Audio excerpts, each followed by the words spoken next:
Нийслэлийн засаг дарга Батболд орлогч нартайгаа үр дүнгийн гэрээ байгууллаа. 2017 онд хотын удирдлагууд шургуухан ажиллахаар төлөвлөсөн байна. Хийхээр тооцоолсон ажлынхаа 80 гаруй хувийг эхний 6 сарда багтаан дуусгахыг гэрээндээ тусгасан байна. Нийслэлийн засаг дарга бөгөөд Улаанбаатар хотын захирагч Батболд өнөөдөр нийслэлийн төсвийг ерөнхийлөн захирагч орлогч нартай удирдлагын гэрээ, засгийн газрын чиг үүргийг орон нутагт төдийгүй дүүрэг төлөөлөн хэрэгжүүлэх дүүргийн засаг дарга нартай нийслэлийн 34 харайг хэрэгжүүлэгч агентлагуудын удирдлагуудтай үр дүнгийн гэрээ байгууллаа.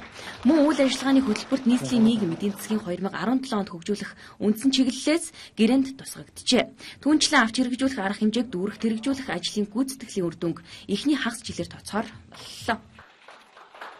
2017 онд нийслэлийн төсөвт 536 тэрбум төгрөгийн төсвийн орлого төвлөрч 295.8 тэрбум төгрөгийн урсгал зардыг санхүүжүүлж хотын шуудын төсвөөс 174.4 тэрбум төгрөгийн хөрөнгө оруулалтын ажлыг хэрэгжүүлэн 89.4 тэрбум төгрөгийг Монгол улсын төсөвт төвлөрүүлнэ. Нийгмийн халамжийн зардал 101 тэрбум төгрөг, нийслэлийн нийтийн тээврийн үйлчилгээнд 75.2 тэрбум төгрөг, нийслэлийн концессийн гэрээгээр 35.1 тэрбум төгрөгийн иргэн төлөлтөөс 7 тэрбум төгрөгийг төлөхөө төлөвлөснөөр 2017 онд шинээр хийгдэх хөрөнгө оруулалт, бүтээн байгуулалтын ажилд төсөв санхүүгийн хувьд хөрөнгө тутамг хэдий ч дараах томоохон ажлуудыг бид хийгээд төлөвлөд байна.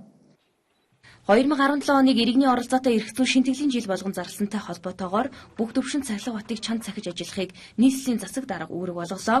Зорилт төлөвлөгөөнд тусгагцсан ажлуудыг оны эхний хагаст 80% хэрэгжүүлсэн байхаар гэрээнд тусгаж өгчээ. Энэ бол жилийн хүрээнд бол энэ үйл ажиллагааг дүгнээд хагас бүтэн жилээр бол дүгнэж ажиллана. Мэдээж одоо хэрэгжүүлээгүй юм уу? Ийм тохиолдолд бол одоо бас энэ үдмийн гэрээг бол туслах юм ихтэй юм байж байгаа. Тэг. Тэгээд энэ гэрээ бас цаашдаа салбарлаад төсвийн захирагчтайгаа одоо байгуулж ингэж хөрсөн дээр бууж ажиллана. Түүнчлэн төлөвлөгөөт ажлуудыг цаг хугацаанд нь хэрэгжүүлэхийг нийслэлийн засаг дарга онцгойлон санууллаа. За төрийн чиг үүргийг иргэдэд нээлттэй шуурхай хүргэж ажиллахыг сануулсан юм а.